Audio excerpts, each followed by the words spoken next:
बिस्मिल्लाहिर्रहमानिर्रहीम, अस्सलाम वालेकुम।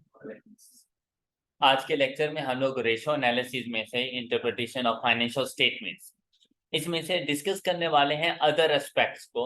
इससे पहले हम लोगों ने रेशो एनालिसिस में profitability ratio, working capital efficiency ratio, liquidity ratio and debt ratio, इसको हम लोगों ने डिस्कस कर लिया था। उनके फार्मूलाज को देख लिया, साथ में प्रैक्टिस क्वेश्चंस भी सॉल्व कर लिए थे। आज के लेक्चर में हम थोड़ा सा थ्योरेटिकल पॉइंट ऑफ व्यू देखेंगे रेशो एनालिसिस का, और हमारा ये चैप्टर इंशाल्लाह कंप्लीट हो जाना है। फिर हमने सिर्फ प्रैक्टिस क्वेश्चन कुछ सॉल्व करने हैं। अब अदर एस्पेक्ट्स में ये बड़ी सिंपल सी बात इन्होंने लिखी हुई है कि देखें, रेशो फाइंड करने के लिए आपको न्यूमरेटर डिनोमिनेटर की जरूरत है, राइट। तो अगर आप न्यूमरेटर में कोई चेंज लेकर आए या डिनोमिनेटर में कोई चेंज लेकर आए तो उसकी वजह से आपकी रेशो एनालिसिस चेंज हो रही होती है, आपके रेशोज में फर्क पड़ रहा होता है, ऐसा होता है ना। अब यहाँ पर देखें, उन्होंने कहा impact of specific transactions on ratios, ratios में स्पेसिफिक ट्रांजैक्शन का इम्पैक्ट। और वो क्या है, कहते हैं it is important to understand how certain future transactions और events might affect already calculated ratios। क्या हम लोगों ने पहले से रेशोज को कैलकुलेट किया हुआ है, लेकिन फ्यूचर में हम लोग कुछ ऐसी एक ट्रांजैक्शंस करते हैं जिसकी वजह से ऑलरेडी कैलकुलेटेड रेशोज में फर्क आ जाता है। For example, an entity may be required to certain current ratio may be required to certain current ratio of at least 1.75 as part of its running finance agreement with the bank। मतलब bank वालों ने एक business entity से कहा कि भाई अगर आप लोगों ने हमारे साथ रनिंग फाइनेंस फैसिलिटी रखनी है, मतलब एसेट लोन नहीं दे दिया गया, लेकिन रनिंग फाइनेंस फैसिलिटी है कि जब आपको जरूरत पड़े तो आप हमसे पैसे ले सकते हैं। तो उन्होंने कहा कि आपके पास एटलीस्ट 1.75 की करंट रेशो होनी चाहिए। इसका क्या मतलब है कि भाई आपके पास आपके current assets 175 against 100 rupees liability होने चाहिए। तो अब देखो रेशो का आंसर क्या आ जाएगा हमारे पास, 1.75। कहते कम से कम आपने ये जरूर रखनी है, अदरवाइज आपने इससे ज्यादा ही रखना है। ऑलराइट, अब देखें नेक्स्ट आपसे क्या कहा गया, following mathematical rules are useful in most circumstances. जैसा कि कहते हैं अगर आप न्यूमरेटर में इंक्रीज लेकर आते हैं, if increase in numerator will increase the measure of ratio and decrease in numerator will decrease the measure of ratio। मतलब मैंने फर्दर कैपिटल इंट्रोड्यूस कर दिया, ये मेरी ट्रांजैक्शन है, ये मेरे पास रेशो है 175 upon 100 current assets divided by current liabilities. Further capital introduce किया तो जर्नल एंट्री क्या बनी होगी मेरे पास, बैंक अकाउंट या cash account debit and capital account credit. अब इस ट्रांजैक्शन के अगेंस्ट मुझे बताएं कि क्या मेरी लायबिलिटीज में कोई चेंज आया, लेकिन मेरे करंट एसेट्स की वैल्यूज में चेंज आ गया है। सपोज कि 25 का मैंने कैपिटल इंट्रोड्यूस करवा दिया, तो जो मेरे करंट एसेट पहले 175 से थे अब वो कितने के हो जाएंगे, 200 के हो जाएंगे। और क्या लायबिलिटीज में कोई चेंज है, तो यहां पर देखिए आंसर कितना आ रहा था और यहां पर देखिए आंसर कितना आ रहा है। तो न्यूमरेटर के इंक्रीज करने से आपकी रेशो की वैल्यूज में इंक्रीज आ जाएगा एंड वाइस वर्सा, कि अगर न्यूमरेटर डिक्रीज करेंगे तो रेशोज की वैल्यूज में डिक्रीज आ जाएगा। ये बात क्लियर हो गई सब बच्चों को, ये फर्स्ट पॉइंट क्लियर है सब बच्चों को, राइट।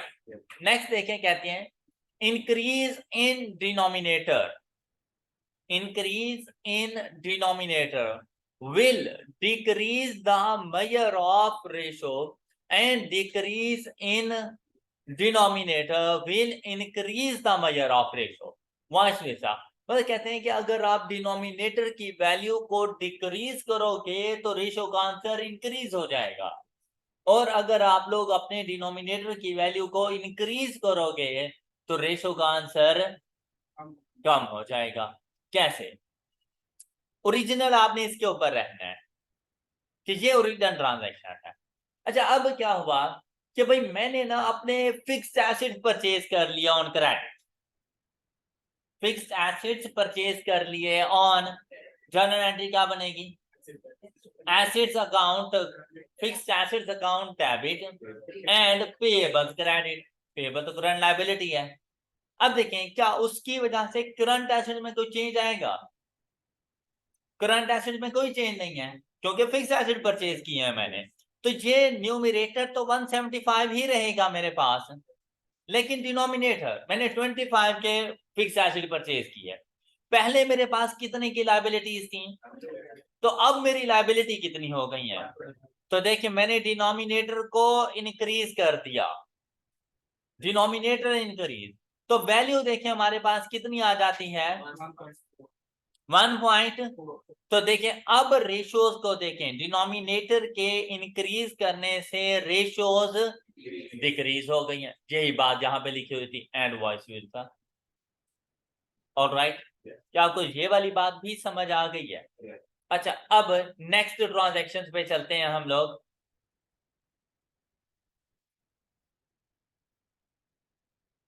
ये ओरिजिनल ट्रांजैक्शन आपके पास मौजूद है।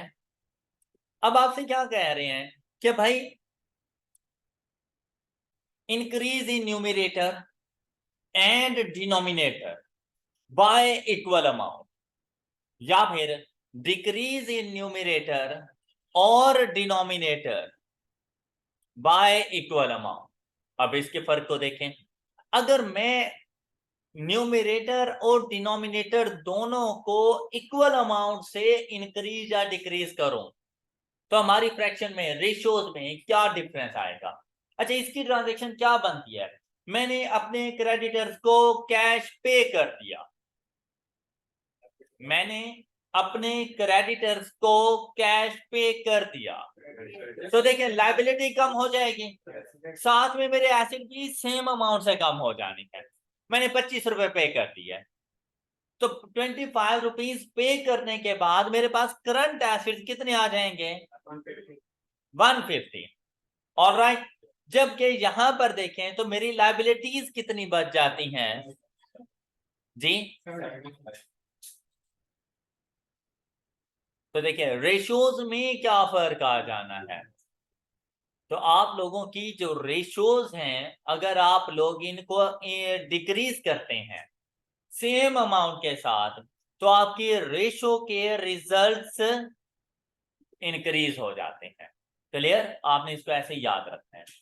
और इन केस ये चीजें आपको याद नहीं रहती, आपने इसी तरह से अपने पास कोई एग्जांपल लेनी है, कोई करंट एसेट सपोज कर लेना, कोई करंट लायबिलिटीज कुछ अमाउंट की सपोज कर लेना, ठीक है? फिर उस समय जैसा वो आपसे कहे ना, आपने वैसे इंक्रीज डिक्रीज कर देना है, तो आपको जो रिजल्ट्स आएंगे वहां से आपको पता चल जाएगा कि आपका आंसर क्या बनता है।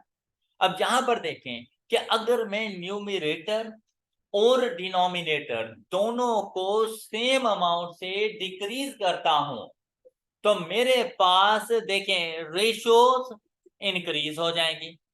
दूसरा इसका एस्पेक्ट देखते हैं कि भाई मैंने एक दोस्त से लोन ले लिया, मतलब current liability short term loan लिया, नॉन करंट लायबिलिटीज में ना जाए क्योंकि उसका इस करंट रेशियो से कोई ताल्लुक नहीं है। मैंने एक शॉर्ट टर्म लोन ले लिया, 50 रुपए का लोन है।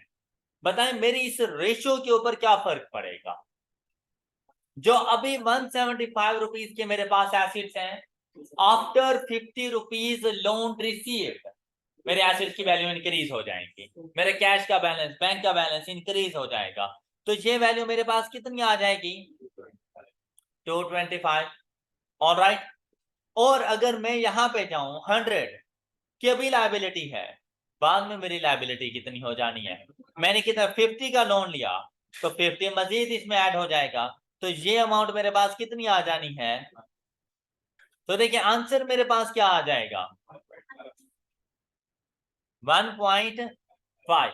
अब बेसिकली यहां पर देखा जाए तो अगर मुझे ये बात समझ आई यहां पर कि अगर मैं अपने फ्रैक्शन में अपने करंट एसेट्स, करंट लायबिलिटीज, मतलब न्यूमरेटर एंड डिनोमिनेटर्स में इक्वल अमाउंट के साथ इंक्रीज करता हूं तो रेशो के रिजल्ट डिक्रीज हो जाएंगे, तो रेशो के रिजल्ट्स डिक्रीज हो जाएंगे।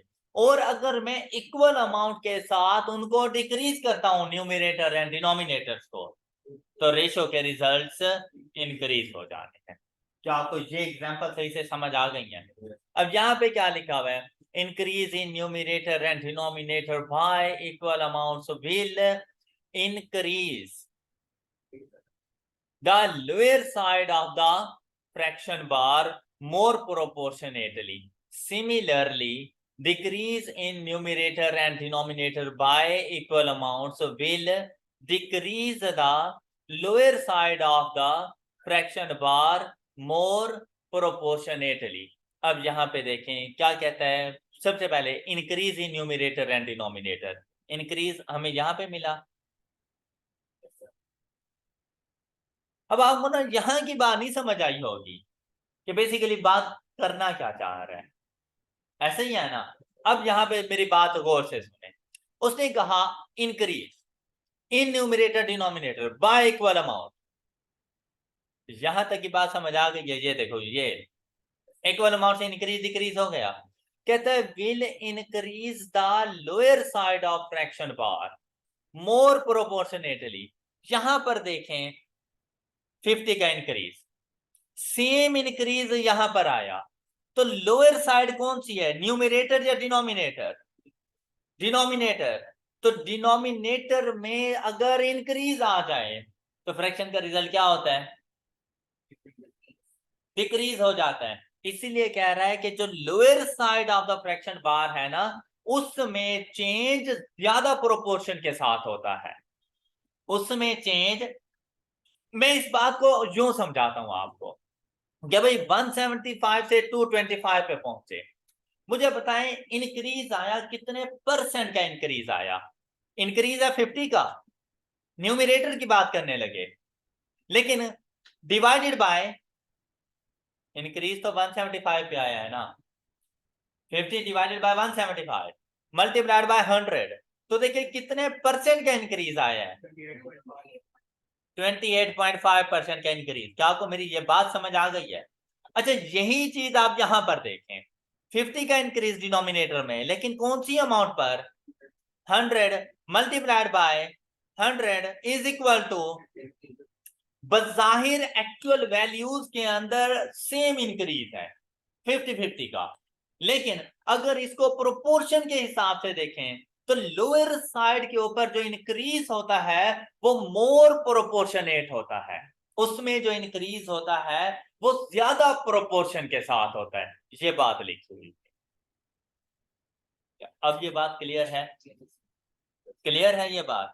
ये देखो, अब देखो, increase in numerator denominator y equal amount. अब पहली बात तो आपने रेशो के हवाले से याद रखनी है कि अगर इंक्रीज आ जाए तो रेशो का रिजल्ट डिक्रीज हो जाएगा, रेशोज का रिजल्ट डिक्रीज हो जाएगा। और अगर ये बात करें, भाई एमसीक्यूज में ये क्वेश्चन आ सकता है, अक्सर बच्चे इसी में कंफ्यूज हो जाते हैं कि उन्हें ना इसकी इंटरप्रिटेशन नहीं समझ आती कि यार ये क्या लिखा हुआ है। तो ये बेसिकली ये लिखा हुआ है कि फ्रैक्शन की जो भी लोअर साइड होगी, चाहे वो न्यूमरेटर हो चाहे वो डिनोमिनेटर हो, जो भी लोअर साइड होगी उस लोअर साइड के ऊपर ज्यादा इंक्रीज पाया जाएगा, more increase the lower side of the fraction bar more proportionate, मतलब इन टर्म्स ऑफ परसेंटेज उसमें ज्यादा का इंक्रीज मिलेगा आपको। तो आप देखें बजाहिर 50-50 का इंक्रीज, डिनोमिनेटर में 50% का इंक्रीज आया, जबकि न्यूमरेटर में 28% का। तो मोर प्रोपोर्शनेट कौन सा था, लोअर साइड, और लोअर साइड कौन सी थी, हमारा डिनोमिनेटर। ऑल राइट, इसी का जरा उलट करके देखें, कि हम लोग चले इस फ्रैक्शन के ऊपर, यहां ये हम लोगों ने डिक्रीज किया। देखिए कितने से डिक्रीज किया, तो 25 डिवाइडेड बाय 175 मल्टीप्लाइड बाय 100, तो देखिए कितने का डिक्रीज आया, कितने परसेंट, 14%। अब यहां पर देखें 25 divided by 100 multiplied by 100 is equal to, अब यहां पे देखें अगर हम लोग डिक्रीज कर रहे हैं, decrease in numerator denominator by equal proportion will decrease the lower side of the fraction bar more proportionately।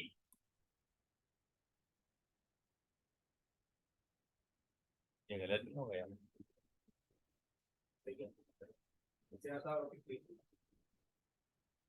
decrease in numerator and denominator by equal amounts। अब ये वाली example will decrease the lower side, हाँ ये देखो ये 25% से decrease होना है लोअर साइड में, लोअर साइड हमारे पास डिनोमिनेटर है तो वो ज्यादा अमाउंट के साथ जाके डिक्रीज होगा as compare to numerator. All right, अच्छा बेटा अब चलते हैं, इन पॉइंट्स को अब आप लोगों ने एज इट इज याद कर लेना है, ठीक है। अदरवाइज आप लोगों ने वहां पे बैठ के ना ऐसे कोई भी थ्योरेटिकल क्वेश्चन आता है इन टर्म्स ऑफ न्यूमेरिकल, तो आपने ना अपनी तरफ से सपोज्ड वैल्यूज ले लेनी है, उसमें चेंज करके देख लेना कि किस किस्म का चेंज आ रहा है, तो आपको आपका आंसर मिल जाएगा। अब नेक्स्ट इसकी एग्जांपल की तरफ देखें।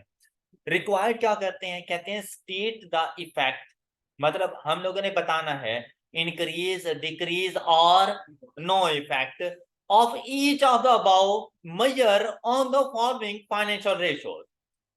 कहते हैं ये बिजनेस की ट्रांजैक्शंस है, इन बिजनेस की ट्रांजैक्शन का आपने हमें इन रेशियोज के ऊपर बताना है किसके ऊपर क्या इफेक्ट आएगा। अच्छा रेशियो एनालिसिस से रेलेवेंट भाई आई कैप क्या से फेवरेट क्वेश्चन, ये पास्ट पेपर का ही क्वेश्चन है, तो मतलब आई कैप ऐसा क्वेश्चन कर सकते हैं आप लोगों से, जरूरी नहीं कैलकुलेशंस की तरफ जाए, आपने अपने आप को 100% प्रिपेयर रखना है और हर क्वेश्चन के लिए प्रिपेयर रखना है कि भाई कुछ भी पूछ लो हमसे। अब देखें कहते हैं ये जितनी भी ट्रांजैक्शन है ना इनका आपने हमें बताना है कि इस ट्रांजैक्शन का ग्रॉस प्रॉफिट पे क्या फर्क है और क्या मतलब सिर्फ इतना इंक्रीज है या डिक्रीज है। अच्छा इस सारे क्वेश्चन का जो मतलब रेफरेंस है ना वो ये 3 पॉइंट्स हैं कि कोई ऐसी ट्रांजैक्शन आती है ना जिसमें आपको पता चल जाता है यार इसमें रेशो के सिर्फ न्यूमरेटर ने चेंज होना है, सिर्फ डिनोमिनेटर ने चेंज होना है, दोनों ने सेम अमाउंट से चेंज होना है, दोनों ने सेम अमाउंट से इंक्रीज डिक्रीज होना है, तो उससे आपको पता चल जाएगा रेशोज के ऊपर क्या फर्क पड़ेगा। और इसके लिए रेशोज के फार्मूलाज का आना भी जरूरी होता है आप लोगों के पास। अब देखो सबसे पहले वो कहता है भाई ग्रॉस प्रॉफिट पे इन टर्म्स ऑफ परसेंटेज क्या फर्क पड़ेगा, net profit, current ratio, stock turnover, ये देखो टाइम्स डेज नहीं है, तो फिर कौन सा फार्मूला अप्लाई होता रहता है, स्टॉक टर्नओवर जी, cost of sale divided by inventory, शाबाश। और ये डेज पूछ लेता तो फिर inventory divided by cost of sale multiplied by return on non current assets. अब देखो वैसे return on equity, return on assets, लेकिन इसमें क्या कहा रिटर्न ऑन, तो फिर क्या करेंगे profit before interest and tax divided by non current, अब टोटल एसेट नहीं लेंगे। फिर कहता है क्विक रेशो, क्विक रेशो क्या होती रहती है हमारे पास, current assets minus stock inventory minus prepayment divided by current liability. तो करंट रेशो क्या होती है, current asset divided by current. Alright, अब इन तमाम के ऊपर इन ट्रांजैक्शंस के इफेक्ट्स को देखना है, जैसा कि फर्स्ट कहते हैं pay balance of a major supplier from bank overdraft facility and avail 5% discount. अच्छा यहां पे अगर इसकी बात सुने ना, भाई हमारा अपना पैसा नहीं था, जिसे हम लोग पे कर रहे हैं। ये ऐसा है कि एक लायबिलिटी में इंक्रीज है तो दूसरी लायबिलिटी में डिक्रीज है। ऑलराइट, जिस सप्लायर को पे किया वो खत्म, लेकिन बैंक ओवरड्राफ्ट इंक्रीज हो गए है ना, तो एक लायबिलिटी में इंक्रीज, दूसरी लायबिलिटी में डिक्रीज। लेकिन इससे फर्क क्या पड़ा, सुने, कहता है bank overdraft facility and avail 5% discount. अब क्या हुआ कि मैंने अगर उसके देने थे सपोज के 100 रुपए, मैंने उसको 95 रुपीज दी है। ऑलराइट, अब 100 की लायबिलिटी में डिक्रीज है, लेकिन न्यू लायबिलिटी मुझ पर कितनी बढ़ गई, 95 की बढ़ी है। तो बजाहिर देखा जाए तो लायबिलिटीज, अगर मैं करंट रेशो की बात करूं, डिनोमिनेटर में आएगी। क्या इससे आपके एसेट में कोई फर्क पड़ा? तो चाहे मैं क्विक रेशो की बात करूं, चाहे मैं बात करूं करंट रेशो की, उसके न्यूमरेटर में कोई फर्क नहीं है, एसेट डिस्टर्ब ही नहीं हुए। लेकिन अगर लायबिलिटीज देखें तो 5 से डिक्रीज हो चुकी है, 5% से डिक्रीज हो चुकी है लायबिलिटी। क्या ऐसी बात नहीं है? तो आपको क्या लगता है कि अगर डिनोमिनेटर डिक्रीज हो जाए तो फिर रेशियोज में इंक्रीज आ जाएगा? तो मुझे ये पता चला कि यार मेरा gross ratio, current ratio increase हो जाएगी, मेरी क्विक रेशो इंक्रीज हो जाएगी। ये बात क्लियर है? ये बात क्लियर? अच्छा मुझे बताओ, इस ट्रांजैक्शन पर मेरे ग्रॉस प्रॉफिट पे क्या फर्क पड़ना है? इस ट्रांजैक्शन का मेरे ग्रॉस प्रॉफिट पे क्या फर्क पड़ना है? भाई मेरी लायबिलिटीज का मेरे ग्रॉस प्रॉफिट पे कोई फर्क नहीं है, लेकिन जो डिस्काउंट रिसीव कर रहे हो, जो डिस्काउंट रिसीव कर रहे हो, आपके परचेजेस को कम करेगा, परचेजेस को कम करेगा तो कॉस्ट ऑफ सेल कम हो जाएगी, तो ग्रॉस प्रॉफिट ज्यादा हो जाएगा। तो इस 5% डिस्काउंट की वजह से, हालांकि लायबिलिटी के पे ऑफ करने की वजह से बिल्कुल नहीं, 5% के डिस्काउंट की वजह से कॉस्ट ऑफ सेल डिक्रीज और ग्रॉस प्रॉफिट। तो बेटा अगर ग्रॉस प्रॉफिट इंक्रीज है तो नेट प्रॉफिट तो ऑटोमेटिकली इंक्रीज है। ओके, करंट रेशो लायबिलिटीज में डिक्रीज की वजह से मेरी करंट रेशो इंक्रीज हो जाएंगी। Stock turnover time in time, तो स्टॉक टर्नओवर का ताल्लुक किस चीज से था? इन्वेंट्री और, अच्छा फार्मूला क्या बन रहा था हमारे पास? Cost of sale divided by inventory. क्या इन्वेंट्री में कोई फर्क पड़ा? तो क्या कॉस्ट ऑफ सेल में कोई फर्क पड़ा है? हाँ पड़ा है, वो 5 का, तो कॉस्ट ऑफ सेल डिक्रीज हो गया, न्यूमरेटर डिक्रीज हो गया, तो रेशो डिक्रीज कर जाएगी, तो stock turnover in times decrease हो जाएगा। ये बात क्लियर है? अच्छा फिर क्या रह गया? Return on non current asset, no effect है। क्यों? जब नेट प्रॉफिट चेंज हुआ है उसी को तो रिटर्न कह रहे हैं, नेट प्रॉफिट इंक्रीज नहीं हो गया था आप लोगों का, तो क्या वही नेट प्रॉफिट नहीं दे रहा, लेकर रहोगे रिटर्न? तो रिटर्न में इंक्रीज है, नॉन करंट एसेट्स में कोई चेंज नहीं, तो फिर यहां पर भी आपकी ये वाली रेशो इंक्रीज करता है। तो आपको ये बात समझ आ गई? अच्छा अब अगर हम लोग देखें, भाई इंक्रीज, इसमें भी इंक्रीज, इसमें इंक्रीज, ये डिक्रीज में है, ये भी इंक्रीज और ये भी इंक्रीज, ऐसे ही है ना? अब जरा इसका सोल्यूशन देखें। इसने ये फर्स्ट वाला लिखा ग्रॉस प्रॉफिट पहले पोजीशन में, increase increase increase decrease increase increase, समझ आ गई है? उसने तमाम तर रेशोज को इधर लिख दिया, फिर उन रेशोज के ना ये देखें, जैसे ग्रॉस प्रॉफिट परसेंटेज, तो ग्रॉस प्रॉफिट टू सेल्स उसने ये वो लिख दी, कहते हैं ग्रॉस प्रॉफिट की ratio in terms of percentage बताओ, तो यहाँ पर देखें ग्रॉस प्रॉफिट टू सेल्स उसने फार्मूला लिख दिया। फिर नेट प्रॉफिट परसेंटेज, तो हम लोग क्या कहते रहते हैं, पीएटी, पैट मतलब profit after tax divided by sales, तो इस पे फर्क आता रहता है। करंट रेशो का formula stock turnover, cost of sales to inventory, फिर return on non current assets, तो PBIT divided by non current assets and quick ratio. ये हमारे पास आ गए। क्विक रेशो के लिए हमारे रिसीवेबल्स प्लस कैश। ओके, मतलब ये इसमें वो नहीं आने, इन्वेंट्री वगैरह नहीं आनी ना।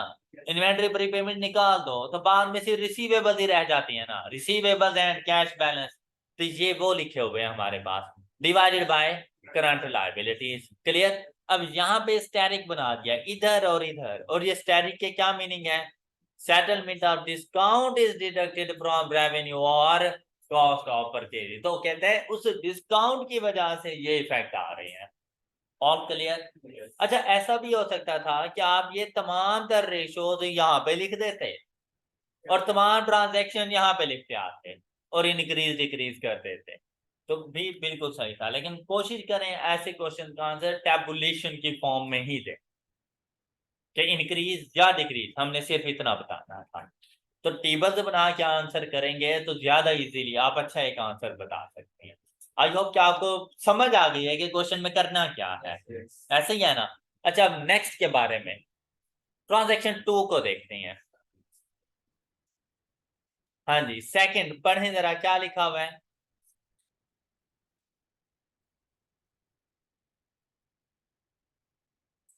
Sell slow moving stock items at a price equal to, मतलब break even point, no profit no loss. अच्छा, अब इसका मुझे बताना है जी, ग्रॉस प्रॉफिट परसेंटेज में क्या कोई फर्क आएगा?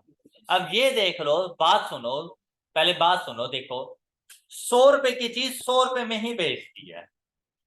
अब ग्रॉस प्रॉफिट परसेंटेज क्या आंसर होता है इसका? Gross profit divided by sales. अब सेल्स में अगर 100 रुपीज का इंक्रीज है, सेल्स में अगर 100 रुपीज का इंक्रीज है, तो ग्रॉस प्रॉफिट में क्या चेंज आएगा? ग्रॉस प्रॉफिट में क्या चेंज आएगा? 100 रुपीज का सेल्स में इंक्रीज, वहां से वो जो मेरी क्लोजिंग इन्वेंट्री है, वो क्लोजिंग इन्वेंट्री भी तो मेरी कम हो चुकी होगी। क्लोजिंग इन्वेंट्री भी तो कम हो चुकी होगी ना, क्योंकि स्लो मूविंग आइटम से वो हमने अब सेल कर दी है। मेरी क्लोजिंग इन्वेंट्री के कम होने की वजह से कॉस्ट ऑफ सेल ज्यादा, जिसकी वजह से अब कॉस्ट ऑफ सेल ज्यादा, वहां से आपकी रेवेन्यू ज्यादा, तो क्या आपके ग्रॉस प्रॉफिट में कोई फर्क पड़ेगा? जितने से कॉस्ट ऑफ सेल इंक्रीज हो रही है, उतने से आपका रेवेन्यू भी तो इंक्रीज हो चुका है, कैसा नहीं है? तो ग्रॉस प्रॉफिट में कोई फर्क नहीं पड़ने वाला। ग्रॉस प्रॉफिट में उस टाइम पे फर्क पड़ता जब सेल्स की वैल्यू ज्यादा होती और कॉस्ट कम होती, तब फर्क पड़ना था। अभी आपको ना प्रॉफिट हुआ है ना लॉस, मतलब ग्रॉस प्रॉफिट में कोई चेंज नहीं आया। ये बात क्लियर हो गई है? लेकिन आपकी टोटल सेल्स तो इंक्रीज हो गई है ना, डिनोमिनेटर में इंक्रीज है, डिनोमिनेटर में इंक्रीज है, तो ग्रॉस प्रॉफिट परसेंटेज डिक्रीज हो जाएंगे। ऑल राइट, ये बात क्लियर है सब बच्चों को? ये देखो, ये डिक्रीज, तो जो चेंज इसमें होता है ना, वही चेंज नेट प्रॉफिट उसके ऊपर आ जाता है, ये डिक्रीज। लेकिन अगर करंट रेशो की बात करें, करंट रेशो, हाँ जी, तो बेटा इन्वेंट्री 100 से डिक्रीज हुई तो कैश भी तो 100 से इंक्रीज हुआ होगा। लाइबिलिटी में वैसे भी कोई फर्क नहीं पड़ रहा। एसिड्स एक में डिक्रीज आया तो दूसरा इंक्रीज हो गया, कोई फर्क नहीं पड़ रहा करंट रेशो के ऊपर, नो चेंज। लेकिन अगर स्टॉक टर्नओवर टाइम्स देखें, तो इसका आंसर हम लोग क्या किया करते थे? फार्मूला क्या था stock turnover? Cost of sale. अब देखो, कॉस्ट ऑफ सेल 100 से डिक्रीज हो गई, इंक्रीज हुई डिक्रीज हुई? इंक्रीज हो गई, क्या इंक्रीज हो गई कॉस्ट ऑफ सेल। लेकिन साथ में अगर इन्वेंट्री को देखें, तो इन्वेंट्री भी तो 100 से हमारे पास डिक्रीज हो गई है, कॉस्ट ऑफ सेल भी 100 से इंक्रीज हुई और ये 100 से डिक्रीज। तो इसके ऊपर क्या फर्क आना है? इंक्रीज हो जाना है। अब देखो, इसका फार्मूला क्या था? कॉस्ट ऑफ सेल टू, हमने कहा कॉस्ट ऑफ सेल क्या हो जाएगी, कॉस्ट ऑफ सेल क्या हो जाएगी, 100 की इन्वेंट्री हम लोगों ने सेल कर दी तो इंक्रीज हो जाएगी। सपोज के पहले अगर 100 रुपए थी, अब कितनी हो जाएगी, 200। इन्वेंट्री पहले सपोज कि अगर हमारे पास 200 की थी तो अब तो देखो इसमें इंक्रीज आ जाएगा हमारे पास। ये बात समझ आ गई। नेक्स्ट देखें, return on non current asset, no profit no loss, आपके न्यूमरेटर पे कोई फर्क नहीं पड़ा। तो भाई आपके क्या नॉन करंट एसेट पे फर्क पड़ा है, कोई फर्क नहीं पड़ा, नो इफेक्ट। क्लियर। और अगर आप लोग क्विक रेशो को देखो, डिनोमिनेटर में कोई चेंज नहीं है, लेकिन क्विक रेशो में यार इन्वेंट्री तो पहले से भी शामिल नहीं होती थी, इन्वेंट्री तो पहले से ही शामिल नहीं होती थी, लेकिन इस इन्वेंट्री के सेल करने से आपके 100 रुपए बढ़ गए हैं। कैश, कैश या रिसीवेबल, अगर सपोज क्रेडिट पे भी चली गई है तो रिसीवेबल वो तो इंक्रीज हुए है ना, न्यूमरेटर में इंक्रीज है, डिनोमिनेटर में नो चेंज, न्यूमरेटर में इंक्रीज, तो रेशो इंक्रीज हो जाएगी। ये देखो, ऑलराइट।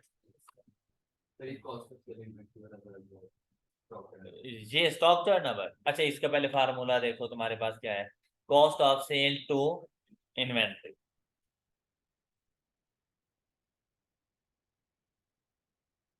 शुरू में ना कोई कॉस्ट ऑफ सेल है, हम सपोज करते हैं 500, और क्लोजिंग इन्वेंट्री हमारे पास आ रही है 200। ओके, आंसर बताओ क्या आ रहा है, 2.5। ऑलराइट। अब क्या हुआ कि भाई मैंने एक इन्वेंट्री थी जिसकी जितनी कॉस्ट थी ना उतने की मैंने सेल कर दी है, तो भाई सेल की तो देखो इन्वेंट्री की वैल्यू कम नहीं हो जाएगी। इसको 100 रुपए समझ लो, 100 रुपए की एक इन्वेंट्री थी स्लो मूविंग जिसको मैंने सेल कर दिया, तो ये कितने की रह जाएगी, 100 रुपीज की। अब क्लोजिंग इन्वेंट्री कम हो गई, इसका ना तो मेरी परचेजिंग पे कोई फर्क पड़ा, ना मेरे ओपनिंग पे कोई फर्क पड़ा। ओके, वो एज इट इज रहेंगी। इसका फर्क पड़ा है मेरे क्लोजिंग स्टॉक के ऊपर। तो एक ऐसा स्टॉक जो स्लो मूविंग था वो मेरे पास रखा हुआ था, अब वो सेल हो गया है, तो ऐसा नहीं है जैसे क्लोजिंग स्टॉक कम हो जाएगा।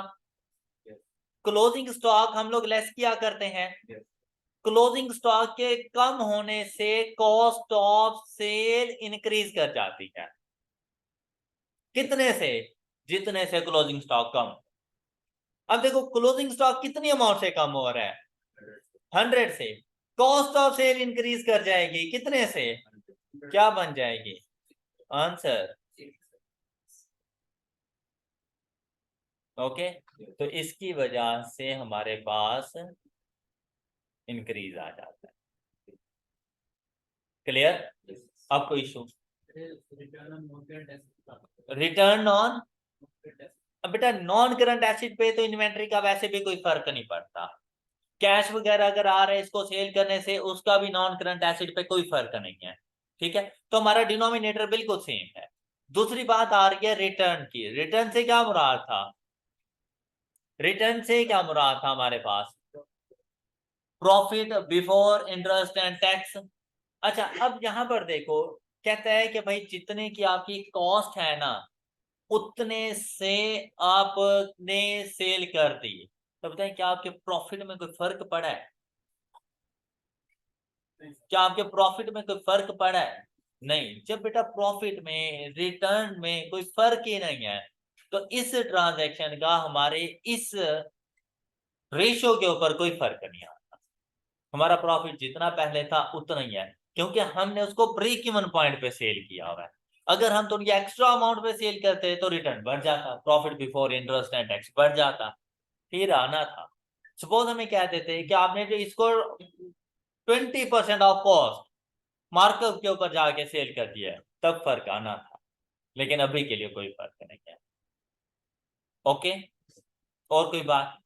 अब आप लोगों ने बाकी की ट्रांजेक्शन खुद करनी है, 3, 4 एंड 5, ये आप लोगों ने खुद सॉल्व करनी है, और आप लोगों ने अच्छे तरीके से इनको एनालिसिस करना है, कि इसकी वजह से इंक्रीज डिक्रीज नो इफेक्ट, और बाद में जाके इसके सॉल्यूशंस को देखते हैं। ऑलराइट, लेकिन ये तमाम बातें मद्देनजर रखनी है, फिर जाके देखते हैं। हम लोग नेक्स्ट चले, limitation of financial statements and ratio analysis. अब भाई जब भी हम लोग किसी किस्म का कोई रेशो एनालिसिस कर रहे होते हैं तो उसके ऊपर ना कोई लिमिटेशंस लग जाती हैं। वो लिमिटेशन यहाँ मेरे नोट्स में भी गिवन है, ये तकरीबन सेम ही है क्योंकि स्टैंडर्ड से ही उठाई जाती हैं। अब यहाँ पर देखें, आपने ये लिमिटेशन देखनी है। कहते हैं financial statements are time and cost producing, ratio analysis can be used to compare information taken from the financial statements to gain an analytical understanding of the results, financial position, and cash flows of a business. This analysis is a useful tool, especially for an outsider such as supplier, lenders, or an अभी तक उसने तारीफ की है ratio analysis की कि भाई ये हमारे पास एक यूजफुल टूल है। लेकिन अब कहता है however there are number of limitations of ratio analysis which are given below। सबसे पहली जो limitations आती हैं वो क्या है हमारे पास, हिस्टोरिकल। भाई मेरे पास 2022 की फाइनेंशियल स्टेटमेंट्स होंगी, 21 की फाइनेंशियल स्टेटमेंट्स होंगी, मैं उनका रेशो एनालिसिस कर सकता हूं, जबकि उनको बेस बना के जो मैंने डिसीजन लेना होगा वो 24 का लेना होगा। क्या 24 में सेम हालात रहेंगे? ये एक लिमिटेशन है कि रेशो एनालिसिस हमेशा पास्ट के डाटा के मुताबिक होती है, और जबकि जो डिसीजन लिया जाता है वो फ्यूचर्स के बारे में होता है। फ्यूचर में पता नहीं हालात कैसे रहे, तो और फ्यूचर की रेशोज चेंज आ सके। आप खुद देखें कंपैरेटिव वैल्यूज और करंट ईयर की रेशोज कितनी फर्क आता है, जबकि हम लोगों ने करंट ईयर के लिए जो बेस बनाया था कंपैरेटिव्स को बनाया था। ऐसे ही है ना। तो कहता है कि रेशो एनालिसिस में आप पास्ट का डाटा यूज करते हैं, हिस्टोरिकल से ये मुराद है। कहते हैं all of the information used in ratio analysis is derived from actual historical results. अब पास्ट का डाटा कभी भी एस्टिमेटेड नहीं होता, पास्ट का डाटा हमेशा एक्चुअल बेसिस पर होता है। तो कहते हैं हम उनको बेस बनाकर रेशो एनालिसिस कर रहे होते हैं। This does not mean that the same results will carry forward into the future. However, you can use ratio analysis on pro forma information and compare it to historical results for consistency। कहते हैं आप इसके लिए तो use कर सकते हैं कि प्रीवियस ईयर में क्या हुआ था और आज के इस साल करंट ईयर में क्या हो रहा है, आप कंपैरिजन कर सकते हैं, लेकिन आने वाले साल में क्या होने वाला है उसके बारे में कोई इंफॉर्मेशन नहीं है। ऑलराइट, आई होप कि फर्स्ट लिमिटेशन क्लियर है।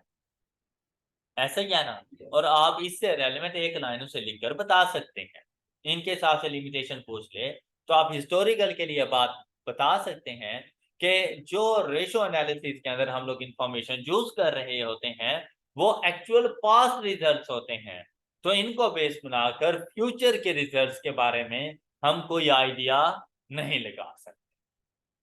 ऑलराइट, हाँ ये अलग बात है कि कंपैरेटिव ईयर्स करंट ईयर्स के रेशियोज को देखकर हम उसकी कंसिस्टेंसी वगैरह देख सकते हैं कि भाई कितने का इंक्रीज आ रहा है, डिक्रीज आ रहा है, ट्रेंड कैसा चल रहा है, कंसिस्टेंट है अपनी परफॉर्मेंस में या नहीं।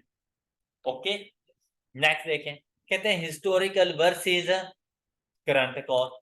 देखो यार, जो चीज आपको पिछले साल में 100 रुपए की मिली या इस साल में 100 रुपए की है, अच्छा आने वाले साल में 100 रुपए की है, ये फर्क है।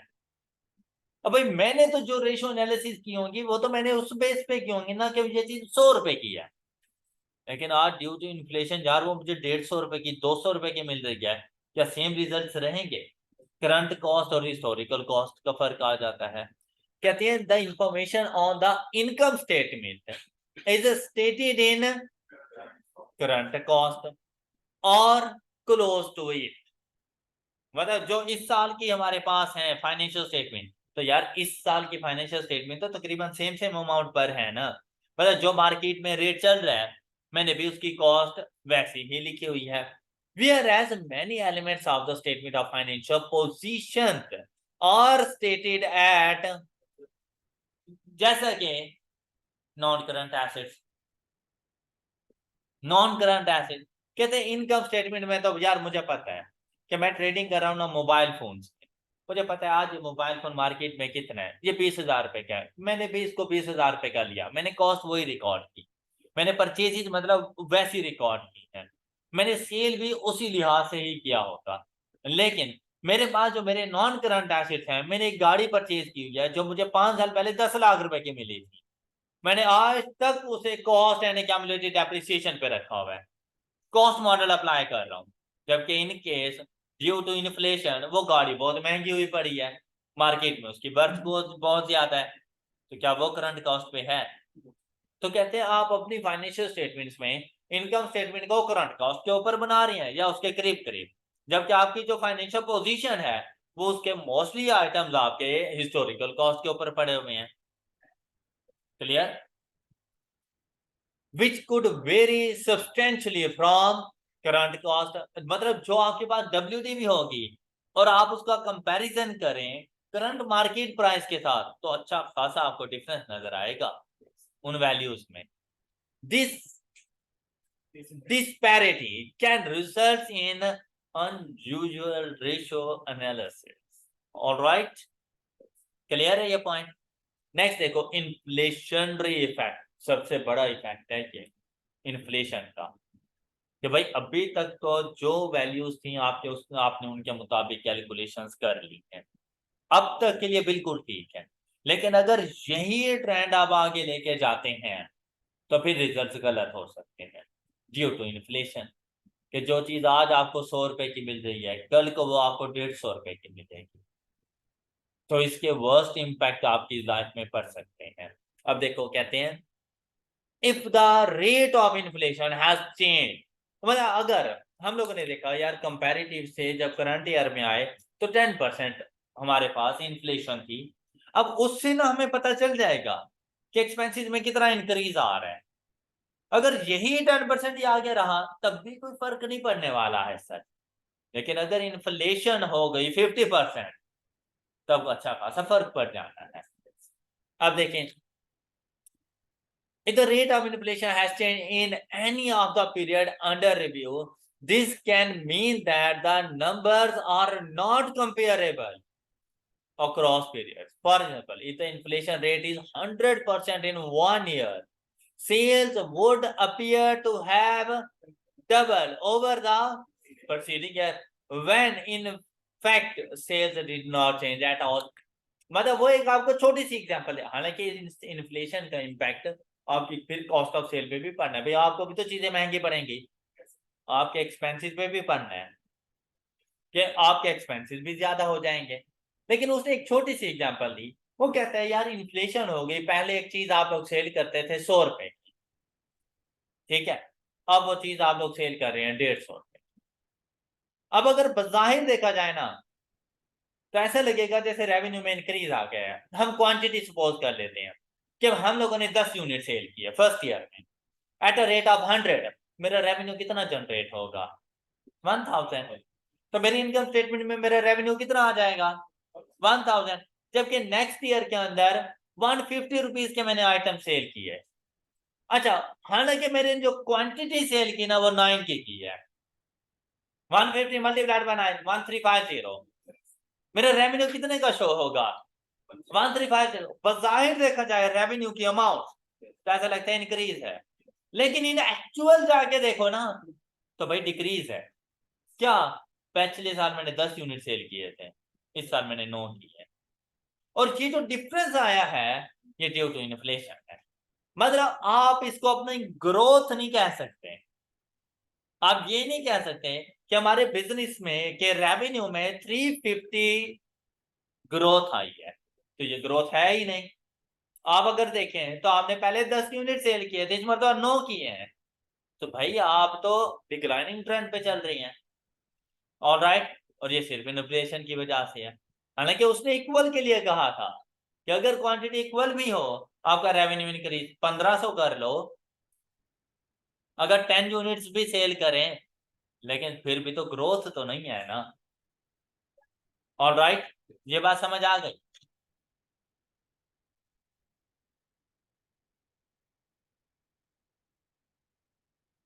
चले next, aggregation. The information in the financial statements, a line item that you are using for a ratio analysis, may have been aggregated differently in the past, so that running the ratio analysis on a trend line does not compare the same information through the entire trend period. Aggregate जैसे कि information को हम लोग इकट्ठा कर लेते हैं, तो कहता है कि इस चीज का कोई आइडिया नहीं है कि जो प्रीवियस ईयर के अंदर आप लोगों ने रेशियो एनालिसिस की थी, आप लोगों ने अपने लाइन आइटम्स को किस तरह से रखा हुआ था, डिफरेंट ट्रीट कर सकते थे आप। लेकिन हो सकता है कि इस साल में आके आपने अपने ट्रेंड को चेंज कर लिया हो, तो इसकी वजह से भी आपके रेशियो एनालिसिस के ऊपर इफेक्ट पड़ेंगे।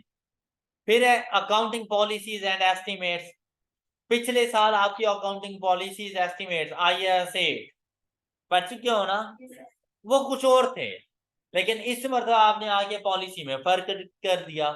जैसे कि अगर आप लोग देखें कि सिर्फ अगर आप एक डेप्रिसिएशन के मेथड को भी चेंज कर दें, तो डेप्रिसिएशन एक्सपेंस चेंज हो जाता है, तो आपके प्रॉफिट्स पे भी फर्क पड़ते हैं, आपके एक्सपेंसेस पे भी फर्क पड़ते हैं, और आपके नॉन करंट एसेट्स के ऊपर भी फर्क जाके पड़ते हैं। क्या ऐसा है नहीं? तो देखिए, दोनों में अगर पॉलिसीज में फर्क आ जाए तो भी रेशो एनालिसिस चेंज हो सकता है। Different companies in similar industry, मतलब इंडस्ट्री जैसे एजुकेशन, तो सभी एजुकेशन इंडस्ट्रीज को ले लो, लेकिन हर किसी की पॉलिसी डिफरेंट है। ऑलराइट, जैसे कि आप देखें, हर कॉलेज की फीस स्ट्रक्चर डिफरेंट है, हालांकि नॉलेज उन्होंने सबने सेम एक जैसे ही देना होता है, लेकिन क्या फीस स्ट्रक्चर हर किसी का इसी तरह हर किसी की पॉलिसीज डिफरेंट होती हैं। तो कहते हैं सिमिलर इंडस्ट्री में have different policies for recording the same accounting transaction. This means that comparing the ratio results of different companies may be like comparing apples and oranges. अब बाजाहिर कहते हैं कि सेम इंडस्ट्री है, लेकिन अगर उनकी अकाउंटिंग पॉलिसीज डिफरेंट है, तो कहता है कि यार आप कंपैरिजन नहीं कर सकते। भाई हम लोग अपने नॉन करंट एसेट के ऊपर कॉस्ट मॉडल अप्लाई कर रहे हैं, हिस्टोरिकल कॉस्ट है, जबकि वो रिवैल्यूएशन मॉडल अप्लाई कर रहे हैं। क्या हम अपने नॉन करंट एसेट का कंपैरिजन उनके साथ कर सकते हैं?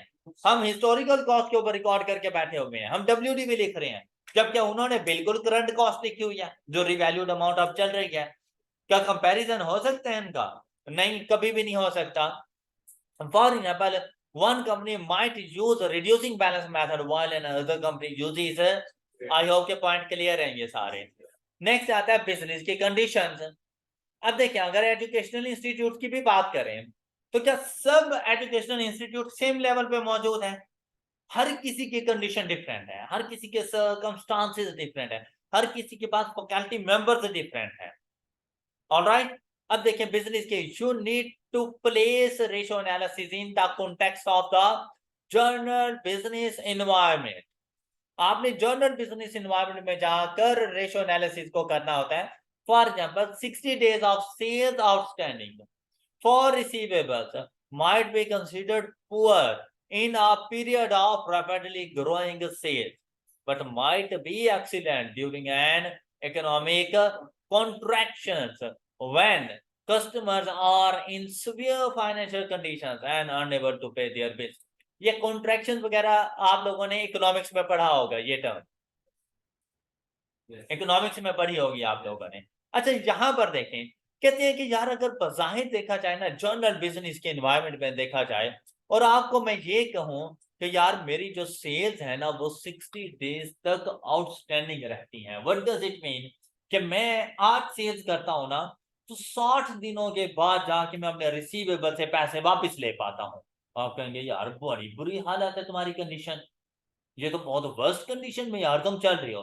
लेकिन अगर मैं तुमसे ये कह दूं कि भाई इकोनॉमी के हालात ठीक नहीं है, लोगों के पास पैसा नहीं है, फाइनेंशियल क्राइसिस में है, आप मुझे दाद देंगे यार वेल डन यार, तुम 60 डेज में फिर भी ले लेते हो पैसा। बैड डेट नहीं होने देते। तो बैड डेट होने से तो बेहतर है कि भाई मैं क्रेडिट पीरियड को ज्यादा कर लूं, 60 डेज में ही सही लेकिन रिकवर कर लूं।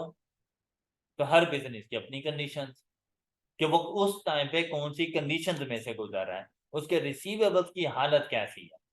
तो एक ही कंडीशन, एक ही रेशो, एक बिजनेस के लिए हम कहते हैं यार बड़ी वर्स्ट कंडीशन है यार तुम्हारी, दूसरे को हम शाबाश दे रहे होते हैं तो यार बहुत अच्छी बात है कि तुम बैड डेट नहीं होने दे रहे।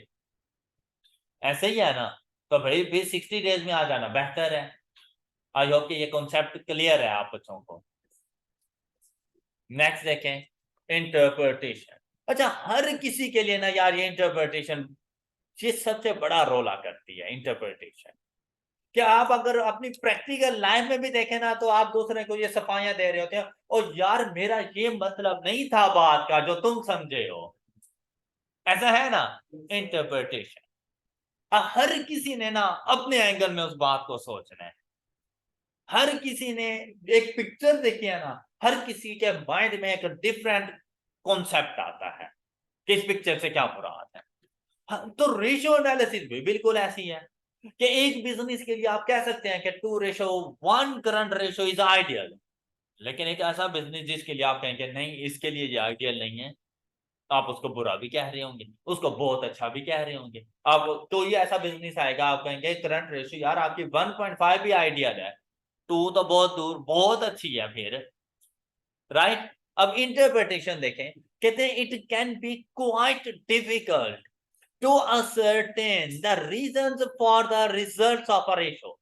अब मैं आपसे ये कह दूं कि यार मेरी करंट रेशो 2:1 है, और दूसरा बिजनेस आपसे ये कह दे कि भाई उसकी करंट रेशो 3:1 है, आप रेशो को देखते यही कहेंगे यार 3:1 इज बेटर देन 2:1। ऐसे ही है ना। लेकिन बाद में आपको पता चले यार उसके पास स्लो मूविंग इन्वेंट्री रखी हुई है काफी सारी, आधी से ज्यादा तो उसकी स्लो मूविंग इन्वेंट्री है। अब इंटरप्रिटेशन आपकी चेंज हो गई है। और मैं आपसे कहूं कि यार मेरी 2:1 है लेकिन मेरे पास इन्वेंट्री बहुत ज्यादा नहीं है, मेरे पास जो इन्वेंट्री मौजूद है वो जल्दी से सेल होने वाली है और कम क्वांटिटी में रखी हुई है, तो आप फौरन बदल जाएंगे, आप कहेंगे 2:1 इज बेटर देन 3:1। ऐसा ही है ना। तो यहां पर देखें, for example an acid test ratio ऑफ 2:1, एसिड टेस्ट रेशियो, अब इसमें इन्वेंट्री प्रीपेमेंट शामिल नहीं है। Acid test ratio of 2:1 might appear to be excellent until you realize that the company just sold a large amount of its stock to bolster its cash position। अब पता है क्या होता है, ये जो मैनेजमेंट बैठी होती है ना, ये बड़े को एक्सपर्ट लोग बैठे हुए होते हैं, इन्हें सारा साल ये कुछ नहीं करते, एंड पर आ गया ना फाइनेंशियल स्टेटमेंट प्रिपेयर तो इन्होंने करनी है। अब इन्हें पता है कि यार अगर मैं सेल्स नहीं करता तो मेरी तो इन्वेंट्री शो हो जाएगी, इन्वेंट्री शो हो गई, करंट ऐसी करंट रेशो तो मेरी ठीक रहेगी, लेकिन अगर वो आ गया ना क्विक रेशो के ऊपर, वो तो मेरी सारी इन्वेंट्री को निकाल देंगे, मेरे पास तो पीछे एसिड्स ही कुछ नहीं बचेंगे। वो क्या करते हैं कि वो उसकी एक फैक्टिशियस सेल्स बुक कर देते हैं, फैक्टिशियस सेल्स बुक कर देते हैं कि आप लोग उस टाइम पे वो कहते हैं कि हम लोगों ने अपनी इन्वेंट्री को सेल कर दिया, और सेल करके वो या तो अपने रिसीवेबल्स बढ़ा लेंगे या कैश का बैलेंस बढ़ा लेंगे, दोनों ही करंट एसेट्स में जाएंगे ना, और वहां से इन्वेंट्री कम हो गई है। तो ऐसा नहीं है जैसे क्विक रेशो इंप्रूव कर जाएगी, तो उसको सिर्फ इंप्रूव करने के लिए ऐसी टेक्निक्स यूज की जाती हैं। बाद में सेल्स रिटर्न वापस करवा लो यार, अगले साल जाके उनसे चीजें वापसी ले लो, लेकिन फाइनेंशियल ईयर के एंड टाइम पर देखो आपकी क्विक रेशो तो इंप्रूव कर गई है ना। भाई अक्सर कंपनीज में ऐसी चीजें चलती रहती हैं, नॉर्मल है ये। अब क्या कहते हैं कि बाद में आपने रियलाइज किया company just sold a large amount of stock to boost its cash position. A more detailed analysis might reveal that the acid test ratio will only temporarily be at that level and will probably decline in, कैसे, inventory वापस ले लो, दोबारा से decline कर जाएगी। Okay, all right. Next देखें, company strategy. It can be difficult to interpret a ratio analysis comparison between two companies that are pursuing a different strategies.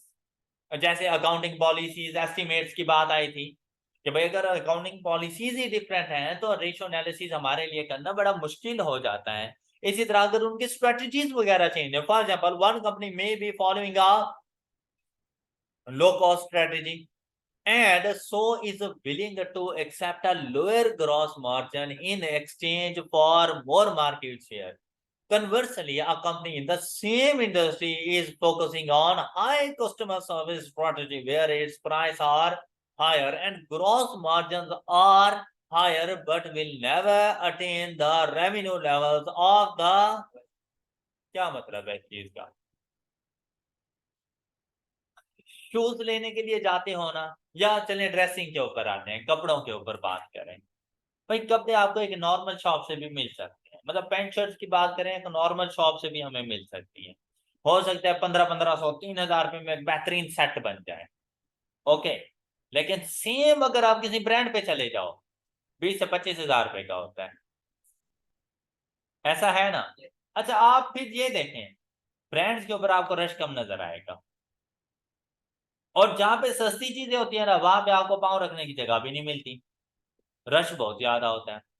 अब ये बिजनेस की स्ट्रेटजी होती है कि उन्होंने प्राइसेस और क्वालिटी को कम करके मार्केट का शेयर सबसे ज्यादा लेना है, कि उनके पास नंबर ऑफ कस्टमर ज्यादा घेरे रहे, या प्राइसेस को हाई करें, क्वालिटी अच्छी दें, चाहे नंबर ऑफ कस्टमर दिन में 10 ही क्यों ना आ जाए। क्या ख्याल है? हर बिजनेस का अच्छा, दोनों काम क्लोथ्स में ही कर रहे हैं, कपड़े में ही कर रहे हैं, लेकिन दोनों की स्ट्रेटेजी डिफरेंट है।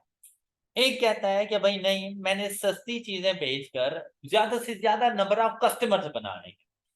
दूसरा कहता है कि नहीं भाई, मुझे सस्ती बेचने की जरूरत नहीं है और ना मुझे ज्यादा नंबर ऑफ कस्टमर्स की जरूरत है, मैं महंगी बेचूंगा चाहे मेरे पास 10 कस्टमर ही क्यों ना आ जाए।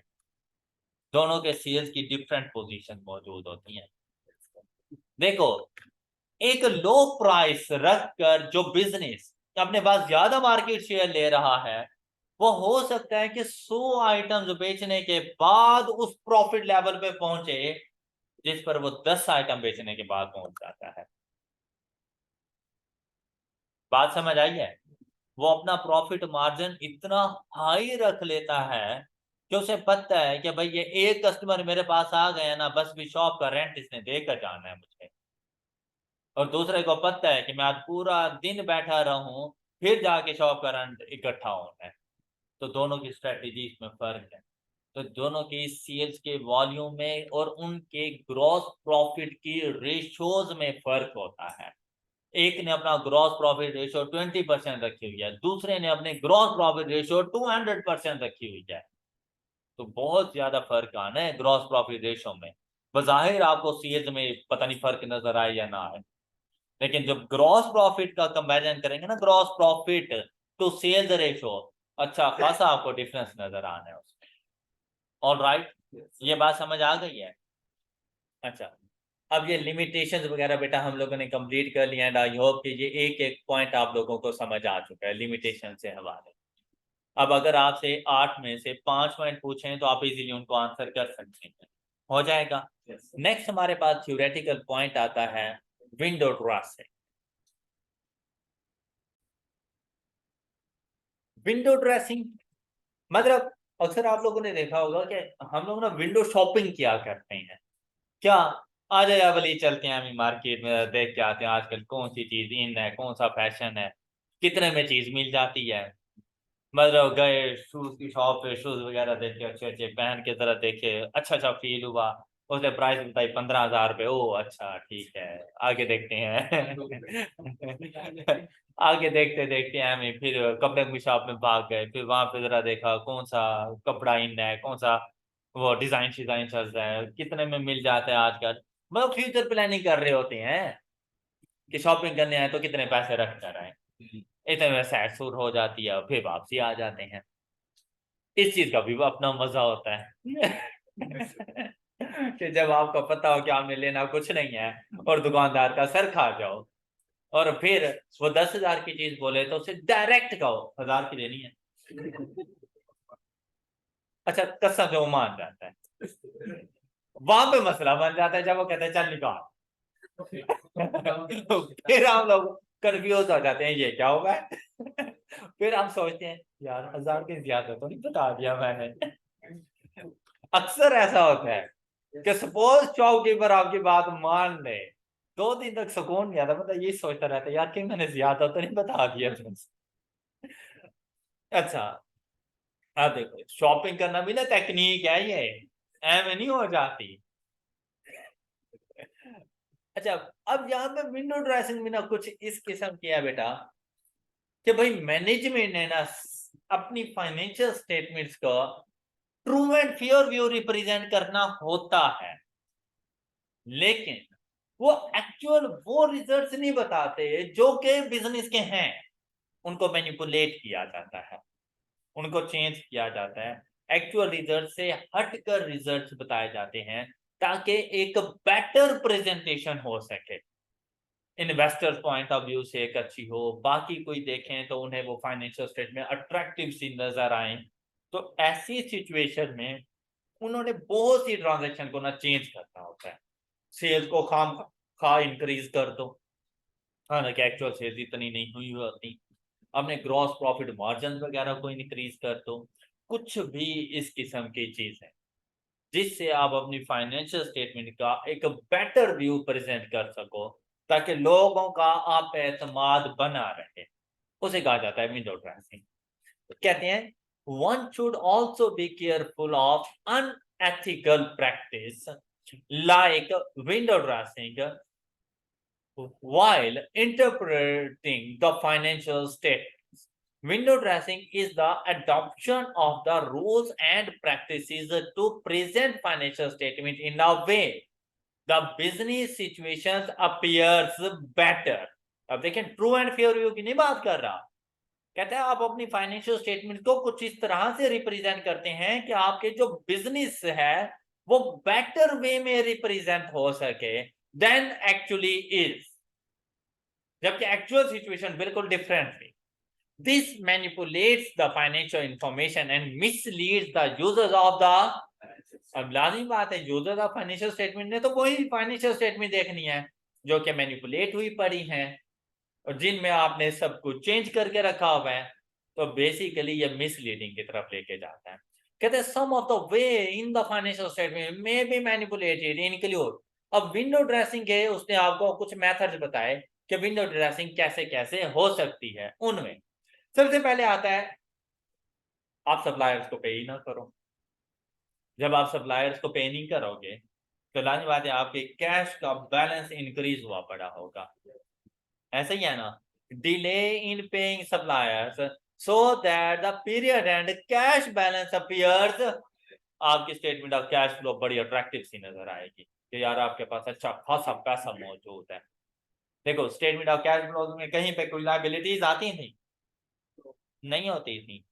अब देखिए फिर using a lower estimate for allowances for. देखो यार अगर मुझे पता है कि मेरे 10% तक अलाउंसेस फॉर डाउटफुल डेट्स हैं तो मुझे एक्सपेंस भी तो उतना चार्ज करना पड़ेगा। अगर जितना ज्यादा एक्सपेंस चार्ज करूंगा प्रॉफिट कम हो जाएगा। मैंने 10% नहीं लिया, मैंने 1% ले लिया, एक्सपेंसेस कम नहीं हो जाएंगे, जिसकी वजह से प्रॉफिट ऑटोमेटिकली इंक्रीज होगा। अब देखो ये वो चीज है जो बेसिकली गलती भी नहीं कंसीडर होगी, कोई पकड़ भी नहीं पाएगा, और आपने मैनिपुलेट भी कर दी है कि आपने सच नहीं बताया। आपने अलाउंसेस 1% रख दिया, लोअर वैल्यू के ऊपर आके रख दी, एक्सपेंसेस ऑटोमेटिकली कम हो गए आपके। फिर नेक्स्ट देखें, अब देखें आप अपने क्रेडिटर को पे नहीं कर रहे, गलत अभी भी नहीं कर रहे भाई, आप अपनी स्टेटमेंट फाइनेंशियल पोजीशन में उसको लायबिलिटी रिकॉर्ड कर रहे हो, लेकिन आपकी कैश फ्लो स्टेटमेंट बेहतर हो गई है कि भैया आपके पास अच्छा खासा कैश कैश मौजूद है। ओके, नेक्स्ट देखो, capitalize smaller expenditure that would normally be charged to expense to increase reported period। अब क्या, कि भाई आपको कहा गया था ना कि भाई आप लोगों ने जो स्मॉलर अमाउंट, जैसे कोई स्टेपलर ले लिया, कोई कैलकुलेटर ले लिया, आपने पढ़ा था कोई ऐसा प्रिंटर वगैरह है जो कि एक नॉमिनल सी अमाउंट का है, तो कहा गया था कि जिस साल आप उसको परचेज करते हैं उस साल एक्सपेंस आउट करो। एक्सपेंस आउट करें तो फिर यहाँ प्रॉफिट कम होते हैं, काम में कम होते हैं। हम लोगों ने क्या किया, उन सबको कैपिटलाइज कर दिया, एक्सपेंस रिकॉर्ड ही नहीं किया, रेवेन्यू नेचर में नहीं लेकर आए, कैपिटल नेचर में लेके चले गए। वहां से नॉन करंट एसेट बढ़ गए हैं और यहां से हमारा प्रॉफिट भी इंक्रीज हो गया है। Alright, next, offer customers an early shipment discount, thereby accelerating revenue from a future period into the। आप लोग देखे ना इन ब्रांड वगैरह के भी जब भी फाइनेंशियल स्टेटमेंट एंड होने का टाइम आता है, ये उन दिनों में जाके सेल्स लगा देते हैं। वो सेल्स लगाने से उनका रेवेन्यू अच्छा खासा इंक्रीज हो जाता है उन दिनों में, कैश भी आ जाता है। इसी तरह से कुछ ऐसे बिजनेसेस होते हैं जो अपने कस्टमर से, अब देखें, वो कहते हैं कि भाई ये लो अर्ली पेमेंट डिस्काउंट लो और हमें पैसा दो। अब क्या होगा, जैसे ही पैसा आपके डेटर्स आपको दे देते हैं, आपके पास कैश फ्लो की स्टेटमेंट बहुत अच्छी बन जानी है। Clear? Next, lower depreciation expense by using a higher useful life or residual value। अब आपको भी पता है कि यार एक ऐसे ने 5 साल चलना है, आपने क्या किया यार, अगर इसे 5 साल रखता हूं तो स्ट्रेट लाइन मेथड के मुताबिक जाऊं तो 20% डेप्रिशिएट, काम का एक्सपेंस है। आपने उसका इनिशियल एस्टिमेट 10 ईयर्स रख दिया, 10% अप्रिशिएट करोगे उसको, हाँ 5 साल बाद आके वैसे बेच दो। ऑलराइट, तो इस किस्म की मैनिपुलेशन इन्हें कहा जाता है विंडो ड्रेसिंग। अब ये आपके पास एग्जांपल आ गई है बेटा, briefly explain any four limitations of ratio analysis. तो यहाँ पे देखो ये इसने बेहतरीन बता दी। अब देखें जो ये बताई हुई है ना, ये आई कैप का सोल्यूशन है, आपने एज इट इज आके इसको रिकॉर्ड करते हैं। नेक्स्ट आपके पास आपकी कॉम्प्रिहेंसिव एग्जांपल्स वगैरह स्टार्ट हो जाती हैं, लेकिन इस चैप्टर के ना बिल्कुल स्टार्ट में एक थ्योरी का पॉइंट आप लोगों ने छोड़ा था। अब लास्ट पॉइंट है जो हम लोग डिस्कस करने जा रहे हैं इस चैप्टर के बिल्कुल स्टार्ट में। अब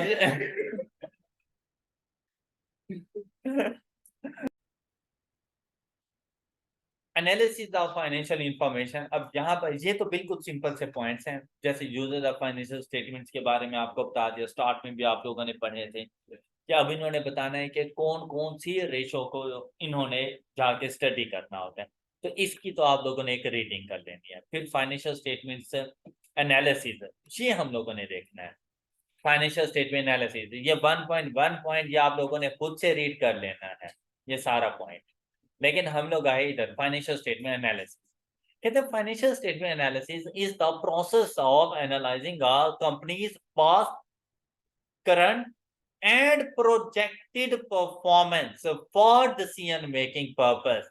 It allows an analyst to identify trends by comparing a ratio across multiple periods and statements types to allow analysts to measure liquidity, profitability, company wide efficiency and cash flow। और इसके लिए हमारे पास है financial analysis of the following 3 types. सबसे पहले हमारे पास आता है हॉरिजॉन्टल एनालिसिस, फिर वर्टिकल एनालिसिस एंड तो बेटा रेशियो एनालिसिस हम लोग कर चुके हैं। आज हम लोग ने डिस्कशन करनी है हॉरिजॉन्टल एनालिसिस एंड, अच्छा हॉरिजॉन्टल लाइन कैसे होती है हमारे पास, parallel to X axis. Okay, तो इसका मतलब ये है कि भाई आपने एक साल का कंपैरिजन दूसरे साल के साथ करना है। वर्टिकल एनालिसिस जो हमारे पास होता है वो पैरेलल टू वाई एक्सिस, मतलब करंट ईयर में ही डिफरेंट लाइन आइटम का कंपैरिजन करना है। ये डिफरेंस है दोनों में। हॉरिजॉन्टल में एक साल का कंपैरिजन दूसरे साल के साथ करते हैं। ओके, पिछले साल की सेल्स का कंपैरिजन इस साल की सेल्स के साथ ही करो। पिछले साल की कॉस्ट ऑफ सेल्स का कंपैरिजन इस साल की कॉस्ट ऑफ सेल्स के साथ ही करो। ये हॉरिजॉन्टल एनालिसिस है। वर्टिकल एनालिसिस मतलब कॉलम की फॉर्म में, तो कॉलम की फॉर्म में है तो मतलब करंट ईयर में ही आप लोगों ने सेल्स का कंपैरिजन ग्रॉस प्रॉफिट के साथ, सेल्स का कंपैरिजन कॉस्ट ऑफ सेल के साथ, सेल्स का कंपैरिजन नेट प्रॉफिट के साथ, सेल्स का कंपैरिजन एक्सपेंसेस के साथ। तो देखो आपने gross profit to sales ratio, expenses to sales ratio, net profit to sales ratio, ये पढ़ी थी ना। तो ये जो हमारे पास आता है ये वर्टिकल एनालिसिस है। अब इसको देखो जरा one by one, horizontal analysis, इसे ट्रेंड एनालिसिस भी कहा जाता है। अब हॉरिजॉन्टल लाइन कैसी होती है? Parallel to X axis. अब horizontal analysis is used to compare historical data, मतलब जब आप करंट ईयर का कंपैरिजन प्रीवियस ईयर के साथ करने लगे हैं तो हिस्टोरिकल डाटा आपके पास आ गया। वो historical data such as ratios are line items over a number of accounting periods, मतलब करंट ईयर में सारे के सारे नहीं, जितने भी आप लोगों के रेशियोज हैं या आप लोगों के जो भी लाइन आइटम्स, मतलब sales, cost of sales, gross profit, expenses, net profits, इन सब का कंपैरिजन आपने over a number of accounting periods करना है। ईयर 1 का कंपैरिजन ईयर 2, ईयर 3, ईयर 4, इस तरह से।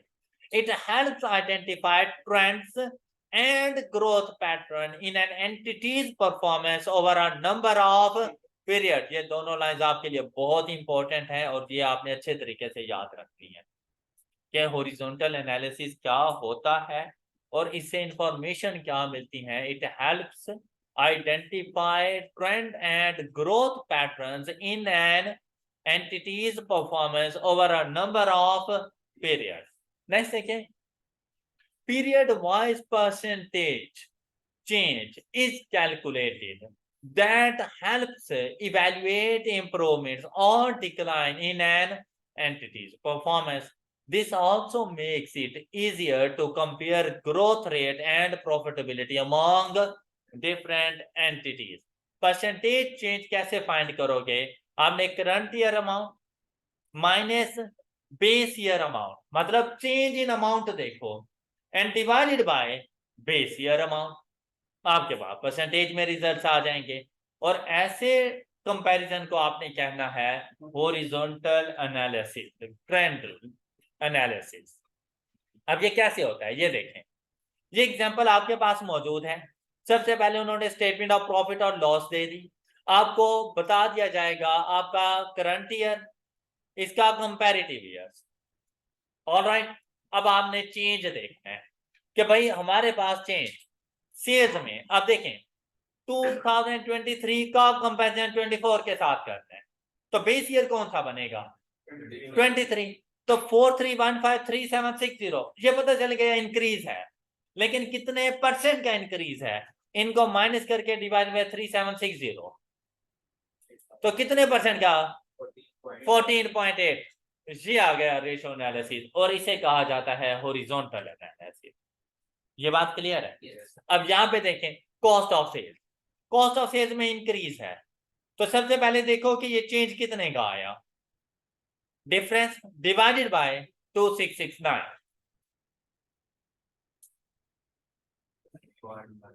13.2%।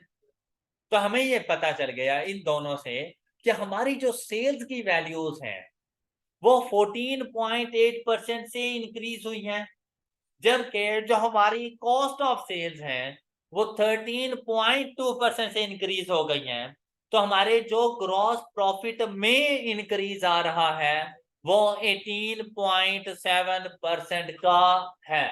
मैं आपने ये नहीं कर देना 14.8 माइनस 13.2, वैल्यूज की परसेंटेजेस आप लोगों ने फाइंड करते जाना है। कर लेंगे? yes, क्लियर है ये सारी बात?